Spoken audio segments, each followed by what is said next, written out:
குழந்தைங்க வந்து சிறுவர்கள் வந்து பல் கடிக்கிறத வந்து சரி செய்யறதுக்கான மருத்துவம். இதுல வந்து திராட்சைய வந்து முதல்ல எந்த ஒரு பழமா இருந்தாலும் இதுல மேல வந்து ரசாயன உரம் பட்டிருக்கும். இல்லன்னா பூச்சிகள், விஷப்பூச்சிகள் மேல போயிருக்கும். இத வந்து சுத்தம் செய்யணும்.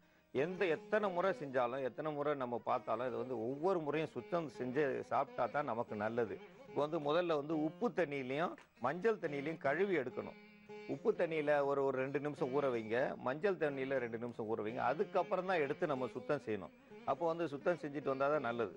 நல்லா சுத்தம் செய்யும்போது, மஞ்சள் தண்ணீல சுத்தம் செய்யும்போது, அதில உள்ள கிருமிகள் வந்து கிருமி நாசினி மஞ்சள்.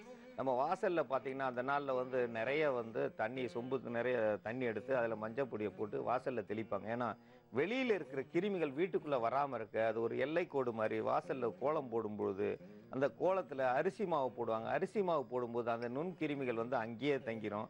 அத தாண்டி வரும்போது, அங்க வந்து அரிசி மாவ திங்கிறதுக்கு எறும்புகள் வரும். அந்த எறும்புகள் வந்து அந்த கிருமிகள சாப்பிட்ரும். இப்போ மஞ்சள்ல வந்து கழுவியிருக்கோம். 2வது வந்து உப்பு தண்ணீல கழுவலாம். இல்லன்னா முதல்ல உப்பு தண்ணீல கழுவிட்டு 2வது மஞ்சள் தண்ணீலயும் கழுவலாம். தவறு கிடையாது. மாத்தி செஞ்சாலும் தவறு கிடையாது. எப்படியாவது 2 தண்ணீலயும் நம்ம சுத்தம் செய்யணும். இத முதல்ல செஞ்சேன், இது 2வது செஞ்சேன்லாம் கிடையாது. அதனால தான் வாசல்ல நம்ம சொல்றோம், அந்த கிருமிகளுக்கு நாசினியா நம்ம வந்து மஞ்சள தெளிக்கிறோம். மஞ்சள் தெளிக்கும்போது எந்த ஒரு பூச்சிகளும் வீட்டுக்குள்ள வராது. அந்த நாள்ல பார்த்தீங்கன்னா, பக்கத்து வீட்ல வந்த நோய் அடுத்த வீட்டுக்கு வராது. அவ்வளவு ஜாக்கிரதையா இருந்தேன். இன்னைக்கு வந்து எந்த வீட்லயும் கிடையாது அந்த மாரிலாம். ஏன்னா யாருமே வாசல் தெளிக்கிறதே கிடையாது. வாசல் தெளிச்சா தான் வந்து அவங்களுக்கு வந்து ஒரு புண்ணியமே. இன்னைக்கு வாசல் தெளிக்கிறவங்களே இல்ல. காலையில 5 மணிக்குள்ள எழுந்திரிச்சு வாசல் தெளிச்சாலே அவங்களுக்கு வந்து நல்ல அறிவுகளும், உடல் வந்து அழகாவும், அறிவாவும் இருப்பாங்க. அவங்க வந்து என்றும் இளமையா இருப்பாங்க.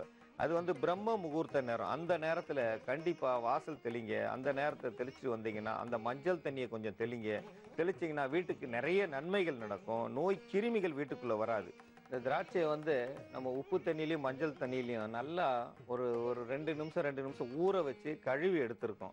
இத கழுவி எடுத்தாச்சுனாலே இதுல உள்ள கிருமிகள் வந்து அழிஞ்சிரும். கிருமிகள் இல்லாம வந்து நம்ம சாப்பிடணும். குழந்தைகளுக்கு நோய் கிருமிகள் இருக்கக்கூடாது. இன்னைக்கு வந்து எல்லாமே வந்து மருந்து பொருள்கள் அடிச்சதால தோல் கேன்சர் வந்துருது. தோல் கேன்சர் வராம இருக்கணும். உள்ள வந்து அந்த புத்துநோய் வராம இருக்கணும்னா, நம்ம அந்த பழங்கள மேல் பகுதிய கழுவி ஆகணும். அதுக்கு வந்து உப்பு தண்ணியும், மஞ்சள் தண்ணியும் ரொம்ப சிறந்தது. இந்த மஞ்சள் தண்ணீல கழுவும்போது நெறைய நன்மைகள் நடக்கும். உப்பு தண்ணீல எந்த ஒரு கிருமியுமே இருக்காது. அப்ப 2த்துலயும் கழுவி எடுத்து நம்ம வச்சிருக்கோம். இத தான் வந்து இப்ப அரைச்சு எடுத்து வச்சிருக்கோம், இந்த திராட்சைய. இந்த திராட்சைய வந்து நம்ம அரைச்சு எடுத்து வச்சிருக்கோம். இந்த அரைச்சு எடுத்து வச்ச இந்த பழத்துல வந்து நம்ம கொஞ்சம் அளவுக்கு நம்ம வந்து கருஞ்சீரகத்த சேர்க்கணும். ஒரு 5 கிராம் அளவுக்கு கருஞ்சீரகத்த நம்ம சேர்க்கணும். அத வந்து நல்லா அரைச்சு எடுத்து, இத வந்து அந்த திராட்சை பழத்தோட சேர்க்கணும். இதோட வந்து நம்ம மிளகு, வால் மிளக நல்லா அரைச்சு எடுத்து வச்சிருக்கோம். வால் மிளக நல்லா இடிச்சு அரைச்சு எடுத்து இதே மாரி வச்சுட்டு, குறைந்தது வந்து ஒரு 10 மிளகு அளவுக்காவது எடுத்துக்கணும். 10 மிளகு எடுத்தாலே பகைவன வெல்லலாம். பகைவன்னா நம்ம உடம்புக்குள்ள இருக்கிற பகைவன். நம்ம பக்கத்து வீட்ல இருக்க பகைவனெல்லாம் பார்க்கவே வேண்டாம்.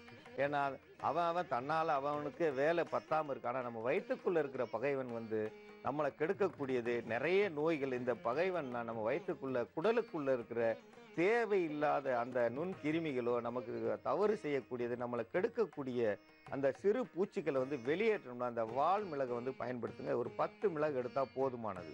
கலர்ச்சிக்காய் எடுத்திருக்கோம். கலர்ச்சிக்காயில வந்து 1 காய் அளவுக்கு எடுத்தா போதும். இந்த ஒரே ஒரு கொட்டை அளவுக்கு நம்ம எடுத்து பயன்படுத்தினா போதும்.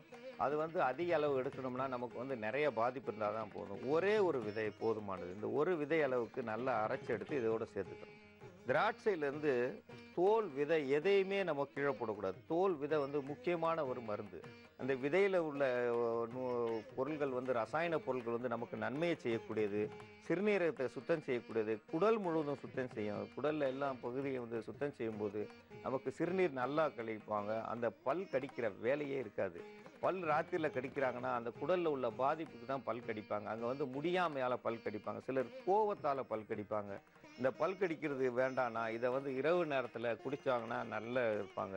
இப்போ வந்து அதிக அளவு பனி இருந்தா இரவு நேரத்துல வேண்டாம். காலையில குடுங்க. காலையில குடுத்தாச்சுன்னா, சாயந்தரத்துக்குள்ள அந்த உடம்பு சரியாயிக்கணும். இரவு நேரத்துல இத குடுத்தோம்னா, சிலருக்கு காய்ச்சல் வந்துரும். திராட்சைய குடிச்சா கண்டிப்பா காய்ச்சல் வந்துரும் சிலருக்கு. பார்த்தீங்கன்னா, இரவு நேரத்துல அதிக குளிர்ச்சி. இந்த சிறுநீரகத்த போய் இது வந்து அதிக குளிர்ச்சி ஆக்கிரும். அதிக குளிர்ச்சி ஆயிடுச்சுன்னா, அவங்களுக்கு வந்து காய்ச்சல் வரும். அப்புறம் காய்ச்சலுக்கு தனியா நீங்க மருத்துவம் செய்யணும். அது மாரி இல்லாம, இரவு நேரத்துல குடுக்காம, பகல்ல காலையில ஒரு 10 மணி அளவுக்கு குடுத்தோம்னா போதுமானது. இது ஒரு நாளைக்கு ஒரு முறை குடுத்தா போதும். 3 நாட்கள் கொடுத்தா போதுமானது. இது வந்து 3 நாள் போதும். விருந்தும் மருந்தும் 3 நாட்கள் தான். இந்த 3 நாளைக்கு மேல இது வேண்டாம். அந்த அளவுக்கு இருந்தாலே அவங்களுக்கு வந்து அந்த பல் கடிக்கும் வந்து நிலைமை இருக்காது. பல் கடிக்க மாட்டாங்க. இரவு நேரத்துல சுகமான தூக்கம் தூங்குவாங்க. அதனால பல் கடிக்கிற குழந்தைகள் இருந்தா இந்த மருந்த செய்து தருமாறு கேட்டுக்கொள்கிறேன்.